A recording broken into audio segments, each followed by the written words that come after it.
Hai, selamat malam. Saya Evi Sayono. Di malam hari ini, hari Minggu tanggal 20 Maret 2022, saya akan kembali membacakan sebuah buku yang berjudul Should I Stay or Should I Go? Surviving a Relationship with a Narcissist yang ditulis oleh Ramani Dirvasula PhD. Pada video ini teman-teman akan mendengarkan buku yang saya bacakan dan kemudian saya interpretasikan dalam bahasa Indonesia. Saran saya, agar teman-teman mendapatkan pemahaman yang menyeluruh akan isi buku ini, teman-teman dapat langsung membeli bukunya di situs-situs belanja buku internasional. Sayangnya buku ini belum ada terjemahannya dalam bahasa Indonesia, dan juga belum ada situs belanja di Indonesia yang menjualnya. Atau kalau teman-teman berkenan, teman-teman juga dapat mengunjungi kanal YouTube Dr. Ramani untuk mendapatkan penjelasan dan informasi yang lebih rinci apa yang teman-teman ingin ketahui tentang Narcissistic Personality Disorder. Yang akan teman-teman dengarkan adalah apa yang saya baca pada buku. Ketikapun saya kemudian menambahkan opini saya, maka saya akan memberikan tanda di mana saya memberikan opini pada bagian yang saya baca. Baik teman-teman, mari kita mulai. Selamat mendengarkan. Saya akan membacakan bab ketiga yang berjudul Are You in a Relationship with a Narcissist? Apakah Anda sedang menjalin hubungan dengan seorang narsisis? Jadi pada bab 3 ini diceritakan tentang perilaku-perilaku yang umumnya ditunjukkan oleh penderita gangguan kepribadian Narcissistic Personality Disorder. Pada bab 3 ini Dr. Ramani menjabarkan 30 karakteristik perilaku dari seorang penderita gangguan kepribadian Narcissistic Personality Disorder. Beberapa di antara karakteristik tersebut sudah saya bacakan dalam beberapa video yang telah saya unggah sebelumnya. Misalnya, ada infidelity atau suka selingkuh, ada lying atau suka berbohong, ada poor boundary atau tidak punya batasan, manipulative atau manipulatif, gaslighting. Sebenarnya kalau dalam buku ini, lack of empathy yang akan saya bacakan sebentar lagi, itu merupakan karakteristik perilaku yang pertama yang dituliskan oleh Dr. Ramani. Menunjukkan bahwa pentingnya si lack of empathy ini kita ketahui. Tapi saya membuat video tentang hal-hal lain dulu karena saya menganggap yang itu yang paling menarik. Pagi ini saya akan membacakan halaman 46, karakteristik perilaku yang utama dari penderita Narcissistic Personality Disorder, yaitu lack of empathy atau ketidakadaannya empathy. Kelangkaan empathy, lack of empathy. Seorang perempuan yang dikisahkan oleh Dr. Ramani di sini menceritakan bahwa dia bekerja tapi penghasilannya itu tidak cukup, kecil. Jadi dia agak struggling atau agak kesulitan untuk dapat memenuhi kebutuhannya sehari-hari. Dan pasangannya, laki-laki ini sangat jarang memberikan support pada si perempuan ini. Bagi orang luar, kelihatannya hubungan dari kedua orang ini sangatlah nyaman satu sama lain. Si laki-lakinya mengetahui bahwa si perempuan yang menjadi pasangannya ini sedang kesulitan keuangan. Namun demikian, meskipun dia tahu perempuannya sedang kesulitan keuangan, dia jarang sekali menawarkan bantuan untuk si perempuannya ini. Si laki-lakinya jarang sekali menawarkan, ini aku bayarin aja ya. Itu jarang banget. Laki-lakinya juga jarang menghabiskan waktu bersama si perempuan ini yang pasangannya. Kenapa? Karena laki-lakinya menghindari situasi di mana dia harus bayarin si perempuan ini makan malam. Laki-lakinya juga jarang banget menghabiskan waktu dengan perempuan ini karena kalau jalan bareng kan nanti harus bayarin minum atau bayarin makan malam. Nah dia nggak mau nih bayarin si perempuannya makan malam atau minum. Tapi yang menarik adalah laki-lakinya ini sangat murah hati kepada teman-temannya si laki-laki. Dia bakalan sering traktir orang-orang di kantornya dia. Dan juga orang-orang yang terkait dengan bisnisnya si laki-laki ini. Supaya rekan bisnisnya atau kolega-koleganya di kantor itu nanti bisa merasa impressed, bisa merasa kagum sama si laki-laki ini. Jadi si laki-lakinya itu secara rutin membelanjakan uangnya ke orang lain, ke kolega-koleganya. Ditraktir, dibeliin apa. Tapi si laki-laki ini hanya melakukan itu, mentraktir orang-orang yang dirasa akan membantu dia dalam meningkatkan karirnya si laki-laki ini. Atau kalau si laki-lakinya merasa bahwa Mentraktir orang ini akan membantu dia untuk mencapai apa yang ingin dia raih. Sementara itu, kalau untuk perempuannya justru enggak sama sekali. Misalnya diceritakan di sini bahwa si laki-lakinya akan mampir ke rumah si perempuannya ini malam-malam. Kalau dia yakin bahwa si perempuannya sudah makan. Jadi laki-laki ini tidak perlu mentraktir si perempuannya untuk makan malam. Atau dia mampir ke tempat perempuannya untuk ikutan makan makanan yang ada di rumah si perempuannya ini. Diceritakan pula pada suatu malam si laki-lakinya ini mampir ke tempat si perempuan ini, di tempat dia kerja. Hari itu ketika dia mampir si perempuannya sedang mengalami hari yang berat ya. Karena ada anak buahnya dia yang ketahuan mencuri di tempat si perempuan ini kerja. Si perempuan ini ngerasa lelah sekali di setiap aspek. Kerjanya banyak, anak buahnya ketahuan mencuri, tapi tetap loh si laki-laki ini datang ke kantornya si perempuan ini. Padahal perempuan ini nggak pernah minta bahwa si laki-laki ini mesti datang. Dia tiba-tiba aja nongol sendiri di kantornya si perempuan ini. Laki-lakinya merasa bahwa ini adalah caranya dia untuk memberikan support kepada si perempuannya. Sebenarnya si perempuan ini keberatan, tapi karena tidak mau menyakiti hatinya si laki-laki, maka dia tidak meminta si laki-lakinya untuk pergi. Kemudian si perempuan ini menawarkan laki-lakinya untuk duduk di kantornya si perempuan ini dan menunggu sampai si perempuan ini selesai menangani krisis yang sedang terjadi. Laki ini kemudian mengkritik cara si perempuan ini ketika menangani krisis. Dia mengatakan bahwa caranya si perempuan menangani krisis itu nggak baik. Dan dia juga mengatakan pada perempuan ini bahwa pacarnya ini, si perempuan ini, telah merusak harinya dia dengan komplain-komplainnya dia tentang pekerjaan. Padahal perempuan ini nggak komplain. Kan laki-lakinya yang datang tanpa diminta ke kantornya si perempuan ini. Ketika semuanya sudah selesai, udah malam, kemudian laki-lakinya menyarankan bahwa mereka berdua pergi makan malam berdua. Dan ketika sedang makan malam, laki-lakinya berkata, "Kamu sudah membuat satu harian ini berantakan. Hariku jadi berantakan. Karena kamu membuat hariku berantakan, maka saya minta kamu membelikan saya makan malam. Kamu yang bayarin makan malam ini ya," kata si laki-laki kepada pasangannya, si perempuan ini. Gak tahu kalau teman-teman, tapi ketika saya baca bagian ini, saya agak gemes banget. Gemes dong, masa enggak? Nah, karena si perempuannya ini udah ngerasa capek banget ya, capek lahir batin. Akhirnya dia ngeluarin dompetnya dan mengambil selembar uang $50 dia yang terakhir untuk membayar makan malam. Si perempuannya ngarepin bahwa pacarnya itu akan menghentikan upayanya dia untuk bayar. Tapi ternyata enggak, diam aja. Terus mengucapkan terima kasih. Dan sekaligus mengingatkan si perempuan bahwa kamu tuh beruntung banget ya punya saya sebagai pacarmu yang selalu memberikan supportnya buat pacarnya yang lagi ada masalah. Begitu. Lack of empathy atau kurangnya empathy ini mungkin menjadi kunci karakteristik yang dapat menjelaskan tentang seseorang yang memiliki narcissistic personality disorder.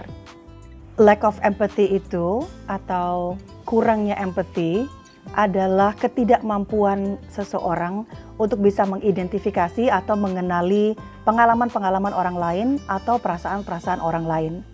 Pada dasarnya, orang yang memiliki narcissistic personality disorder itu tidak peduli atau tidak bisa memahami perasaan orang lain.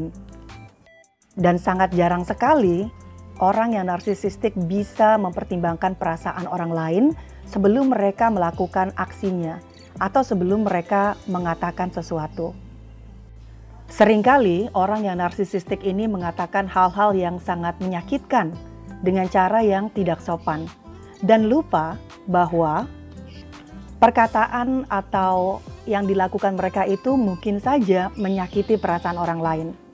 Kalau si narsisistiknya nggak ngerasain apa-apa, maka mereka kan merasa bahwa hal yang membuat sedih itu sebenarnya nggak terjadi. Atau hal yang membuat orang lain sedih itu nggak penting. Kenapa?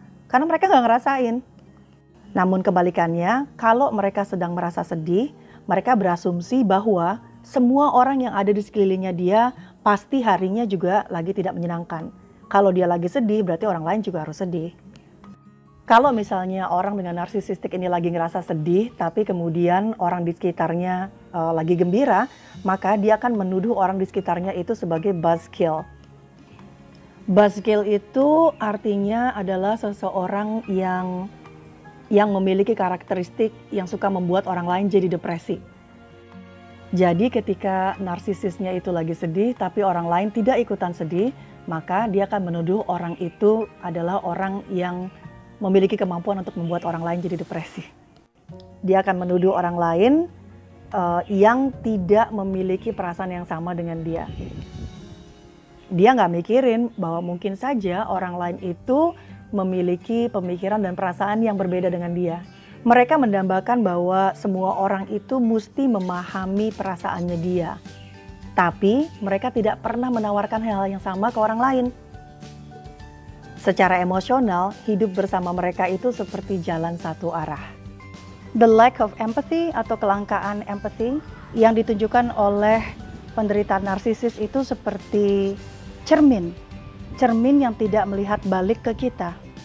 Nah, kalau kita melihat ke cermin terus itu tidak balik ke kita refleksinya, maka ini akan membuat kita merasa salah paham. Kita juga bisa merasa terisolasi atau diasingkan. Dan akhirnya kita juga akan merasa confused atau kebingungan. Jika kita berada di sebuah hubungan di mana pasangan kita itu tidak memiliki rasa empati, maka kita akan merasa bahwa, oh kita kok seperti nggak kelihatan ya, atau unseen. Atau suara kita kok kayak nggak didengerin ya sama mereka ya, atau unheard. Atau kita juga bisa merasa untouched atau tidak tersentuh, tidak tercium, tidak terasa. Secara literal kita akan merasa bahwa kita itu hanya kelihatan kalau kita lagi bermanfaat buat mereka. Dari sekian banyak hal atau dari sekian banyak karakter yang dimiliki oleh narsisis, semua karakter itu sulit-sulit ya. Tapi yang paling sulit dihadapi adalah karakter ketidakadaannya empathy. Karena dengan ketidakadaannya empathy atau kelangkaan empathy, ini akan memberi dampak yang sangat besar terhadap sebuah hubungan. Nah, ini catatan saya karena saya sudah membuat video-video sebelumnya. Justru karena kelangkaan empati inilah kemudian penderita narsisistik itu sanggup membohongi pasangannya. Karena kelangkaan empati, penderita narsisistik sanggup mengkhianati kepercayaan pasangannya. Dan ini juga yang menyebabkan penderita narsisistik sanggup memanfaatkan baik secara finansial maupun memanfaatkan dalam banyak hal terhadap pasangannya karena tidak punya empati. Baik, mari kita lanjut ke bagian selanjutnya. Kelangkaan empati akan membuat segala jenis komunikasi itu seperti sulit atau bahkan tidak mungkin untuk dilakukan. Dan hasilnya akan membuat kita merasa frustasi. Frustasinya frustasi yang tremendous atau besar sekali. Kenapa? Karena kita merasa sudah mencoba berbagai macam hal untuk bisa berkomunikasi dengan pasangan. Coba cara A, cara B, cara C. Tapi kemudian kok kayak nggak berhasil ya. Dan akhirnya frustasi. Komunikasi itu artinya ini ditujukan dengan pasangan kita, dengan orang lain. Jadi komunikasi itu melibatkan bukan hanya mendengarkan, tapi juga memberikan perhatian. Lack of empathy, halaman 47. Ketika menjalani kehidupannya, para penderita narsisis itu berasumsi bahwa apa yang mereka sedang concern, apa yang mereka sedang hadapi, itu pastinya akan menjadi minat bagi semua orang yang mereka temui. Jadi apapun yang mereka ceritain, mereka merasa bahwa oh semua orang pasti akan tertarik untuk dengerin. Sebagai akibatnya, sering banget mereka cerita panjang, lebar, dan lama banget mereka ceritanya. Apa yang terjadi di hidup mereka, pengalaman-pengalaman mereka, semua diceritain ke orang lain seakan-akan orang lain itu akan sangat berminat mendengarkan cerita itu. Karena kan mereka the center of the universe. Mereka menganggap dirinya paling penting sehingga apa yang mereka ceritakan juga sangat penting dan orang lain pasti akan tertarik dan suka mendengarkan semua cerita mereka. Mereka tidak menyadari bahwa ketika orang lain harus ngedengerin mereka cerita panjang kali lebar, itu artinya mereka sudah menghabiskan waktu orang lain. Kadang kalau cerita panjang kali lebar itu mereka nggak nyadar bahwa mungkin orang lain tuh lagi di tengah-tengah mengerjakan sesuatu gitu lagi ada tugas, tapi kemudian tetap cerita panjang lebar. Akhirnya orang yang lagi ngerjain sesuatu itu mesti berhenti terus dengerin dia dulu hingga akhirnya pekerjaan terbengkalai. Nah, uniknya adalah ketika mereka tadi sudah mengambil waktu orang dengan menceritakan permasalahan, kegelisahan mereka, giliran mereka harus mendengarkan kegelisahan atau concern-nya orang lain, mereka kemudian menjadi tidak sabaran atau bahkan menjadi marah ketika orang lain yang tadi ngedengerin dia kemudian gantian menceritakan masalah mereka. Nah, perilaku-perilaku seperti ini bisa ditunjukkan sebagai berikut. Misalnya, kita mendengarkan mereka menceritakan problem-problemnya mereka dalam jangka waktu panjang. Kemudian kita menawarkan feedback atau tanggapan yang tulus dari hati dan juga simpati. Kemudian ketika kita menceritakan cerita kita sendiri kepada mereka atau permasalahan kita kepada mereka, mereka akan mulai menguap, mulai mengecek-ngecek teleponnya, atau kemudian mulai beberes benah-benah, atau mereka kemudian melihat ke sekeliling ruangan, tidak memperhatikan kita. Dan ini membuat kita merasa tune out atau seperti tidak dihiraukan. Halaman 48, red flag. Red itu artinya merah, flag itu artinya bendera. Jadi bendera merah. Bendera merah ini mungkin kalau diartikan seperti peringatan-peringatan. Dr. Amani menceritakan tentang red flag ini, harapannya adalah ketika kita di awal-awal menjalin hubungan dengan orang penderita narsisis ini, kita bisa kemudian seperti mendapatkan peringatan. Kalau ada red flag ini muncul dalam hubungan kita di awal-awal, maka Dr. Amani menyarankan kepada kita untuk berhenti sejenak, kemudian memikirkan kembali apa yang akan kita lakukan. Kita lanjut atau tidak usah dilanjutkan. Red flag, lack of empathy, bendera merah, kelangkaan empathy. Red flag atau peringatan-peringatan terkait kelangkaan empathy yang paling mudah kita bisa deteksi di awal-awal hubungan itu adalah menguap atau perilaku-perilaku lain yang secara konsisten, secara reguler ditunjukkan ketika dia tidak sedang mendengarkan kita saat kita bicara. Misalnya, memegang-megang handphonenya, kemudian melihat ke sekeliling ruangan, alih-alih melihat ke arah kita ketika kita lagi bicara. Atau menguap ketika kita lagi bicara. Gampang saja sih menyembunyikan hal ini dengan bilang bahwa, oh ini aku karena lagi capek atau fatigue. Atau karena, oh maaf aku lagi ke distract atau teralihkan perhatiannya. Atau, oh maaf aku lagi busy atau lagi sibuk. Nah, kita perlu ingat bahwa alasan-alasan itu yang ditunjukkan di awal-awal hubungan itu nggak akan pergi kemana-mana. Itu akan tetap di situ. Kalau di awal-awal hubungan saja dia tidak mendengarkan kita dengan baik, ini artinya sampai kapanpun dia tidak akan mendengarkan kita. Perhatikan bagaimana cara dia mendengarkan kita. Ini adalah tools atau alat yang sangat baik untuk kita agar kita dapat mengakses atau menilai empatinya dia di awal-awal hubungan.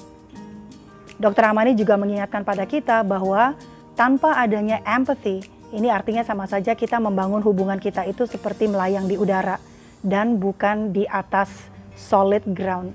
Tidak membangun hubungan di atas solid ground atau tanah yang kuat, ini artinya pondasi awal dari hubungan kita itu tidaklah kuat.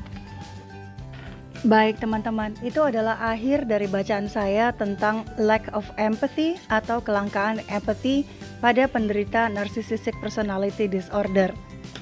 Besar harapan saya kiranya teman-teman dapat memetik manfaat dari bagian buku yang saya bacakan malam hari ini. Saya hendak mengucapkan terima kasih karena teman-teman telah meluangkan waktunya untuk mendengarkan bacaan buku saya di malam hari ini. Sampai jumpa lagi di bacaan-bacaan buku berikutnya.